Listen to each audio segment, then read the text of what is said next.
नमस्कार, मैं हूं श्वेता सिंह। ई साहित्य के मंच पर एक बार फिर आपका स्वागत है। एक एक करके आज देखिए तीसरा दिन हो गया है। लगातार हम ई साहित्य के मंच से इसीलिए जुड़ रहे हैं और इसीलिए कलाकारों को जोड़ रहे हैं, उन आवाजों को जोड़ रहे हैं जिन्हें आप सुनना चाहते हैं, जिनकी कहानी आप जानना चाहते हैं। क्योंकि इस लॉकडाउन में बेहतर यही है कि हम घर में जितना समय रहें वो अच्छा, जितनी दूरी रहे, दिमाग की नहीं, दिल की नहीं, बल्कि फिजिकल दूरी रहे उतना अच्छा, सोशल डिस्टेंस फिलहाल।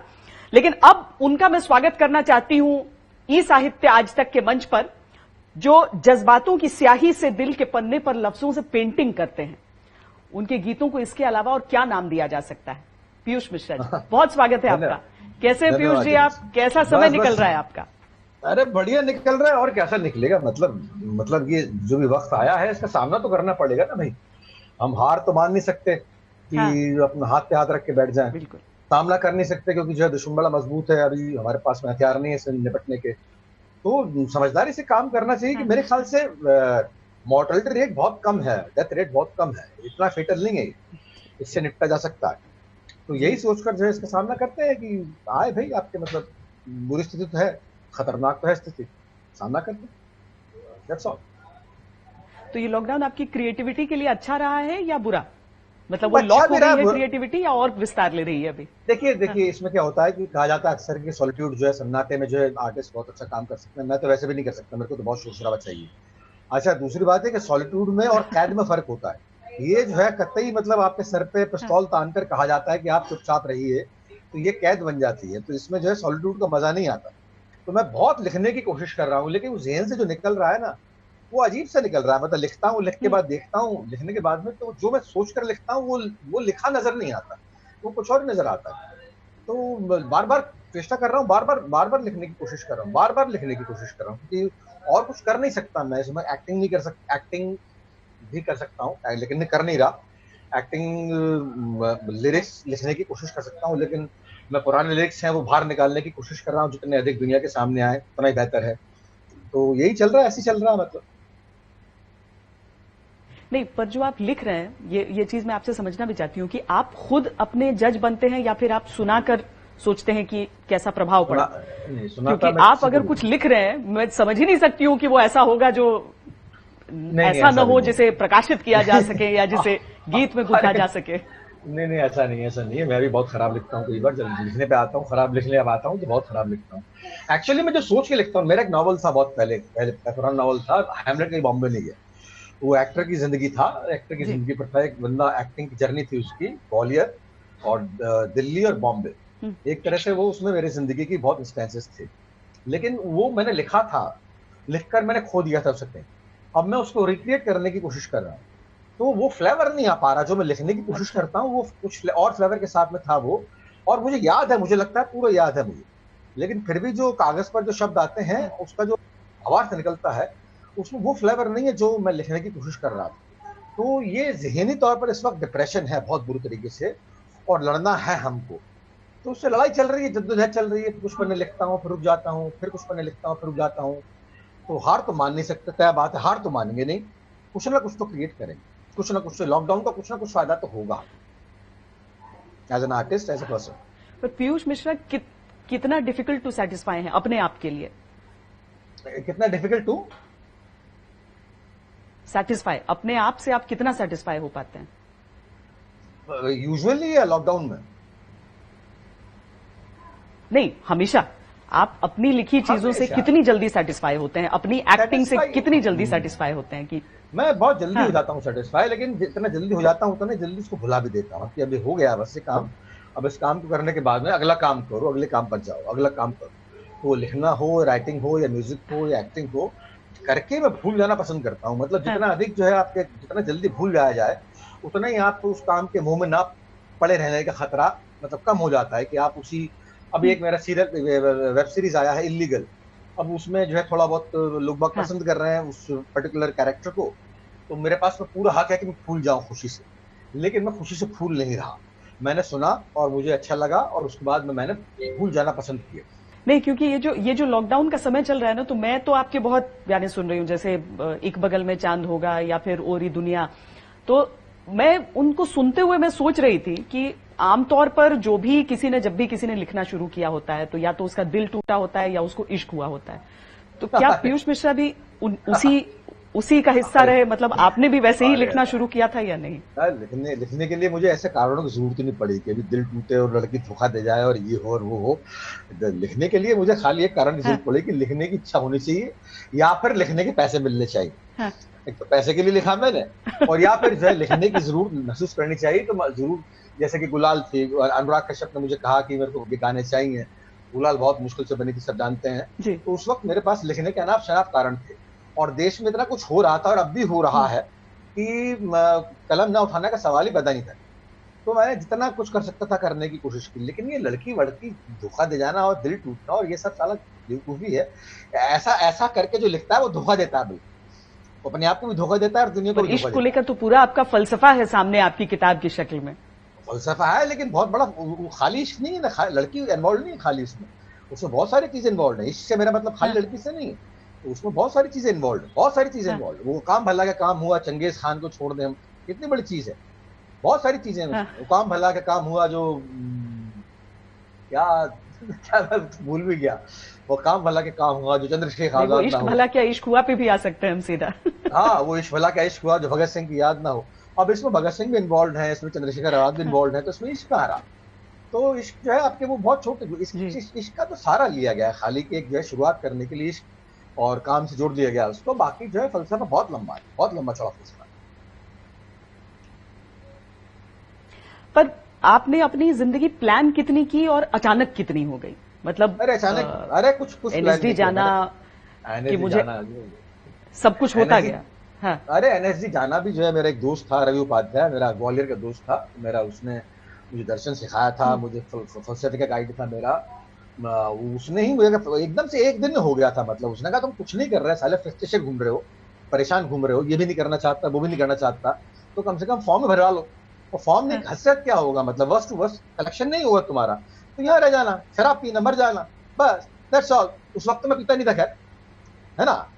तो मैंने भर दिया, उसके बाद हो गया। उसके बाद में पता नहीं क्या क्या, मतलब फिट्स बेनिफिट्स मिल गए, हैमलेट हो गया, तो वो ऐतिहासिक साबित हुआ। उसके बाद फिर मैं रेपर्टरी में रहा कुछ दिनों, उसके बाद फिर मैंने 20 साल वहां पर थिएटर किया, एक्ट 1 का फॉर्मेशन हो गया। ऐसे अपने आप काम होते गए, अपने आप बॉम्बे आ गया। तो कुछ भी प्लान नहीं था मेरा। बॉम्बे का कैरियर जो है आपके पिछले 15-16 साल से कुछ भी प्लान नहीं है, मतलब ये सब अपने आप होता गया। जबकि मुझे लगा कि बिल्कुल ऐसा कम से कम 10 बार हुआ मेरी जिंदगी में कि जब बिल्कुल खत्म हो गया, ऐसी फीलिंग आ गई कि अब खत्म हो जाऊंगा, मतलब फिजिकल भी खत्म हो जाऊंगा, अब जो आगे जीने का फायदा नहीं। लेकिन उस वक्त ऐसा कोई ना कोई डेरिवेशन, ऐसा कोई मोटिवेशन मिल गया मुझे कि मैं आगे अपनी जिंदगी को बढ़ा सकूं और पहले वाले जिंदगी से एक कदम आगे बढ़ के उसे बढ़ा सकूं। तो ये सब होता गया। मतलब ये देखता है कोई भगवान, अल्लाह वगैरह, खुदा वगैरह माने ना माने, एक हायर पावर होती है जिस पर हमको झक मार के यकीन करना पड़ता है कि एक हायर पावर होती है।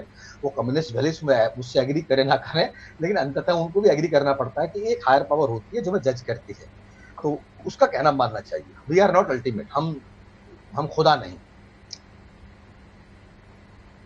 लेकिन कितना मुश्किल होता है पीयूष जी, अगर मतलब आप छोटे शहर से निकल रहे हैं, आपको शोहरत मिलती है, ख्याति मिलती है, तो वो चीज जो कहते हैं ना, अरे उसके तो दिमाग में आ गया, दिमाग में चढ़ गया।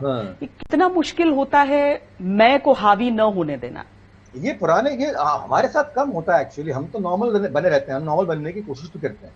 एक्चुअली पुराने वक्त के साथियों के साथ ज्यादा होता है कि उनको संभालना कि तुम बदल गए।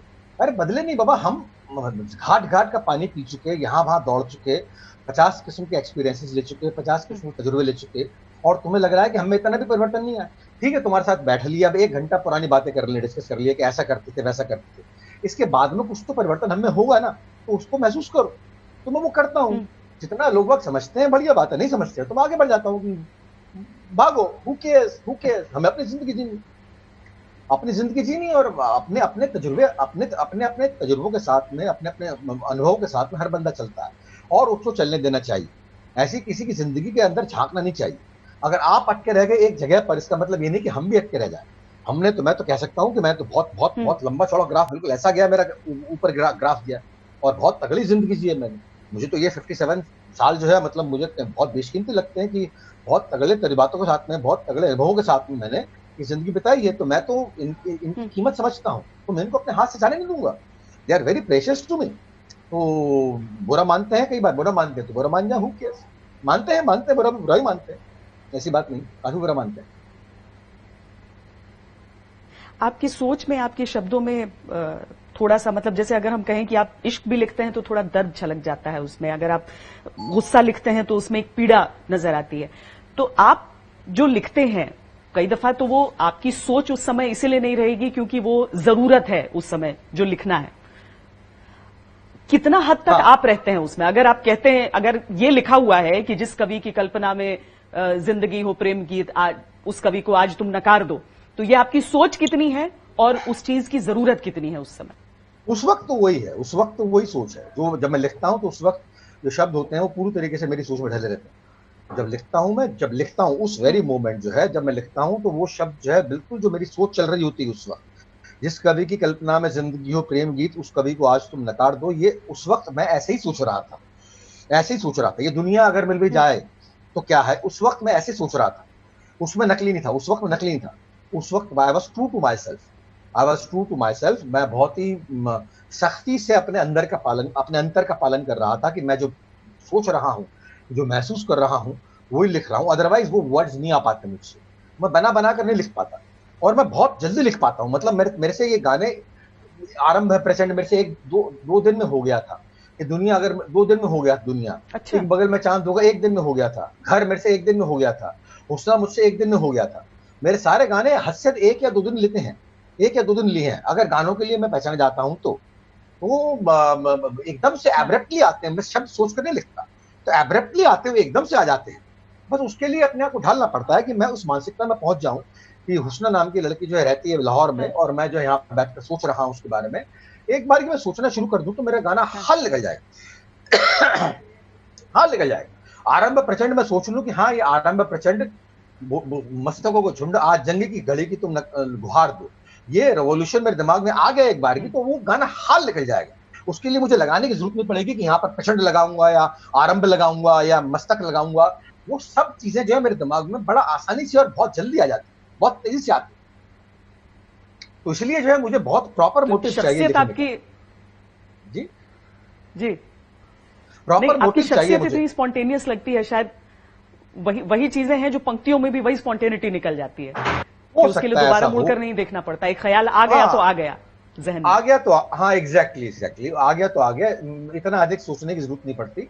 और स्पॉन्टेनिटी मुझे लगता है कि मेरी बुराई है तो खासियत भी यही है कि स्पॉन्टेनिटी जो मैं एक बार जो सामने से व्यक्त कर पाता हूँ मैं वही व्यक्त कर पाता हूँ।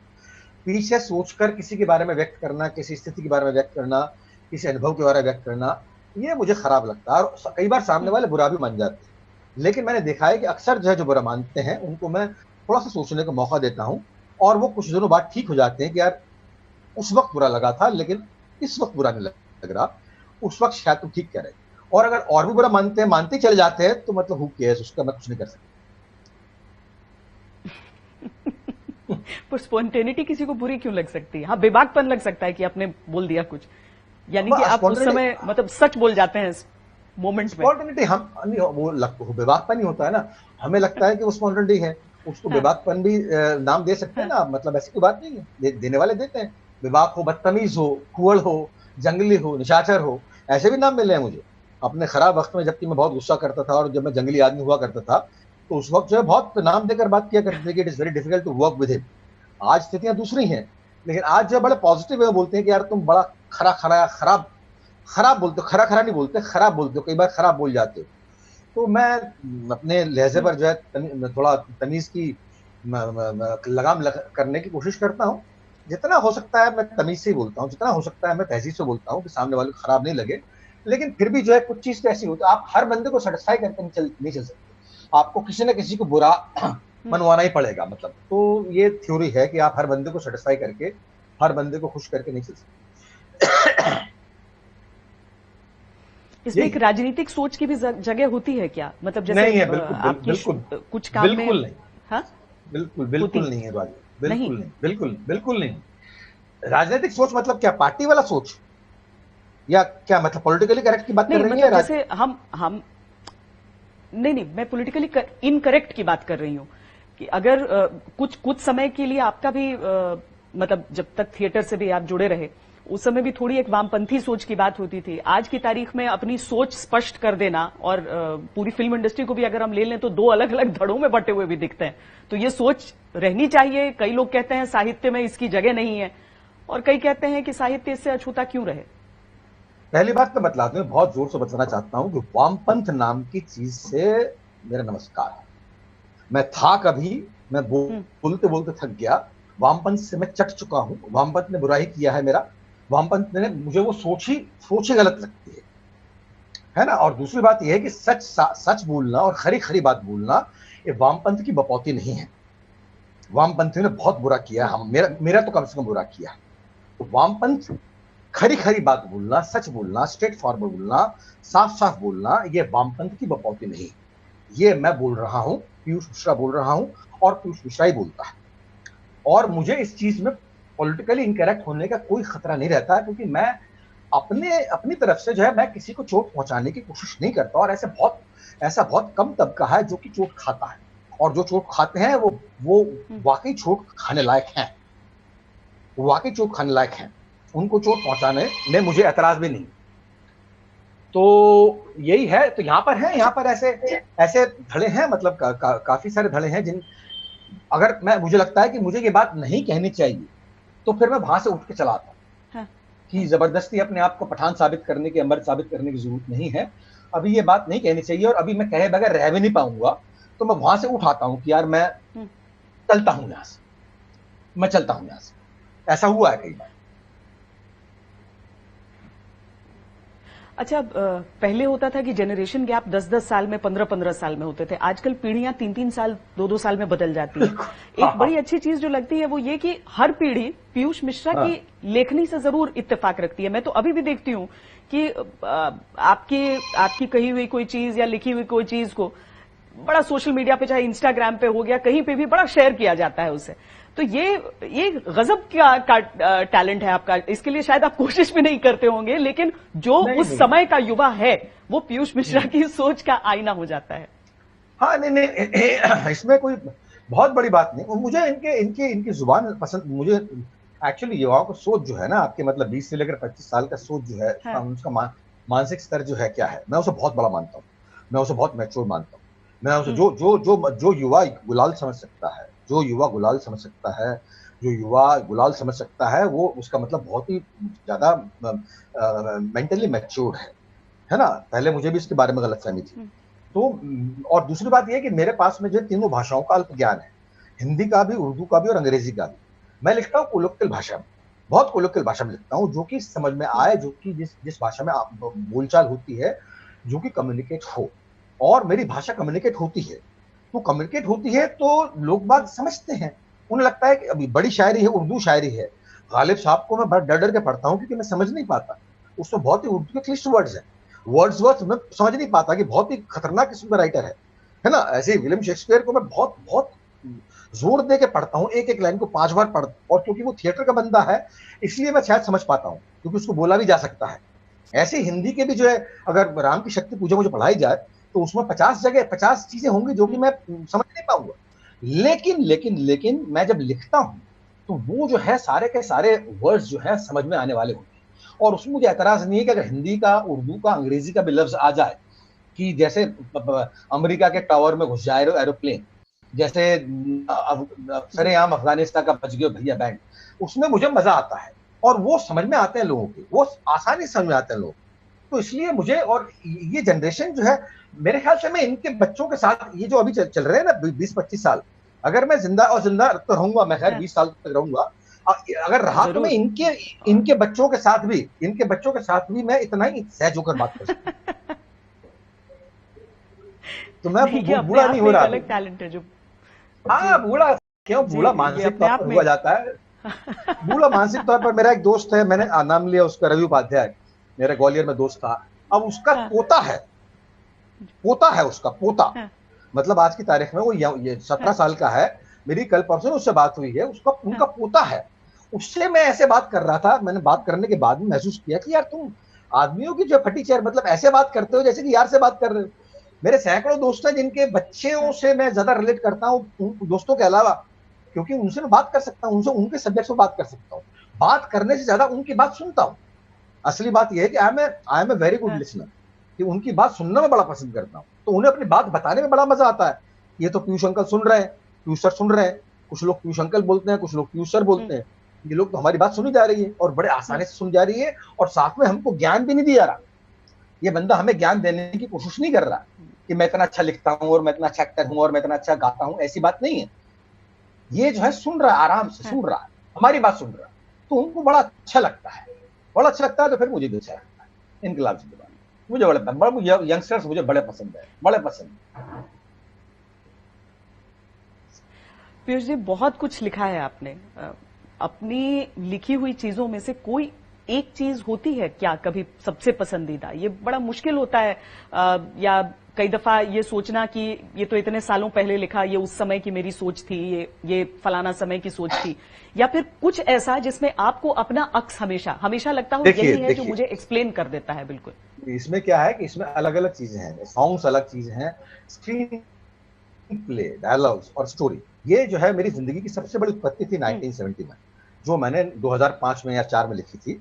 1971 उसका हर चीज मैंने लिखी थी, मतलब स्टोरी से लेकर, डायलॉग से लेकर, स्क्रिप्ट से लेकर, हर चीज मेरी क्रिएटिव मेरी उत्पत्ति थी। हर चीज मेरे जहन से निकली थी, उसके सारे कैरेक्टर्स मेरे जहन से निकले थे, उसका सारी स्थितियां, परिस्थितियां, सारे आपके मतलब हुकअप्स मेरे जहन से निकले थे, सारी स्टोरी मेरे जहन से निकली थी। वो कंप्लीटली मैं समझता हूं कि अपने हिसाब से मैं अपना मास्टरपीस कहता हूं, स्क्रीन प्ले के तौर पर, पटकथा के तौर पर, स्टोरी, स्क्रीन प्ले और डायलॉग के तौर पर 1971 को आज कहीं जाकर 13 साल बाद वो डिजिटल ब्लॉकबस्टर हुई है, तो बड़ा अच्छा लग रहा है ना। गानों में मैं चूज करना बड़ा मुश्किल है मेरे लिए कि गाने होते रहते हैं। एक्टिंग में मैं हर 3-4 साल बाद मेरा मेथड बदल जाता है। तेरे बिन लादेन में कुछ और था, पार्ट 1 पार्ट 2 में कुछ और था, उसके बाद हैप्पी भाग जाएगी पार्ट 1 में कुछ और हो गया, शौकीन में कुछ और था, रिवॉल्वर रानी में कुछ और ही था, और अभी जो मेरी सीरीज आई है ये वूट की इल्लीगल, इसमें कुछ और ही है। तो ये चेंज होता रहता है, मैं कभी किसी एक मेथड से चिपक कर नहीं बैठता, इसलिए मैं अपने किसी परफॉर्मेंस को सबसे बढ़िया परफॉर्मेंस कहने में हिचकिचाता हूं। तो ये चेंज होता रहता है, लगातार मैं ग्रो कर रहा हूं एज एन एक्टर। तो ये इसमें बड़ा कहना बड़ा मुश्किल है। अब सिंगिंग सिंगर मैं हूं नहीं, मैं ऐसे गा देता हूं, मतलब कभी कभार तो बात निकल के बाहर आती है तो लोग बात पसंद करते हैं, 5 मैं भी खुश हो जाता हूं। मतलब सिंगर मैं मानता नहीं अपने आप को, गा दिए हुस्ना गा दिए मैंने, लेकिन अगर मुझसे रोज कहे कि आज आप रोज गाओ हुस्ना, तो मैं तीसरे दिन मैं खराब गाने लगूं। इतना खराब सिंगर हूं मैं, तीसरे दिन मैं खराब गाने लगूं। लेकिन प्लीज बंद मत कीजिएगा, क्योंकि आपको भले ही लगता हो ऐसा, लेकिन आपको सुनने वालों को ऐसा नहीं लगता है आपके बारे में। नहीं, बंद नहीं, बिल्कुल बंद नहीं करूंगा। बंद क्या करूंगा, मतलब हर आदमी को जीने के लिए। हाँ बोलिए। नहीं, आप बोलिए अपनी बात। असल में क्या होता है कि बीच में ये सोशल डिस्टेंस रहता ना, इतनी दूरी से बातचीत का, तो एक की दूसरी आवाज आते आते पहला जवाब प्रासंगिक नहीं रह जाता है। पंगा यही है कि पंगा यही है कि हर आदमी को जीने के लिए कुछ ना कुछ काम चाहिए ना। हर आदमी को नौकरी चाहिए, किसी को बिजनेस चाहिए, किसी कुछ चाहिए, किसी कुछ चाहिए। तो मैं क्रिएट करता हूँ, मतलब आप ये नहीं तो वो, ये नहीं तो वो, इत्फाक से मैं जो है बहुत सारी चीजें करता हूँ, इत्फाक से। अब ये बिना, अगर ये मैं नहीं करूंगा तो मैं क्या करूंगा, यही मुझे लगता है कि मतलब इसके अलावा मैं क्या करूंगा। इसलिए जो ये मेरी मजबूरी है, करना मेरी मजबूरी। अब ये लगातार करते जा रहा हूँ, देखता हूँ मतलब अंत कहाँ है। मतलब मैं अभी 3, thank you very much, thank you. आप, हाँ जी, हेलो जी हेलो। देखिए फिर वही सवाल जवाब का टकराव हो गया है, लेकिन बहुत बहुत धन्यवाद, आप हमारे साथ जुड़े, और जो हमारे सभी दर्शक जो ई साहित्य आज तक के साथ जुड़े हैं वो सब आपकी बातें सुन पाए हैं। उनमें से क्या सार, क्या निचोड़ निकाल कर सब ले जाते हैं ये उन पर निर्भर है, लेकिन आप हमारे साथ जुड़े हैं, बहुत मजा आया आपसे बातचीत करने में। पीयूष जी बहुत धन्यवाद। Thank you very much, thank you very much.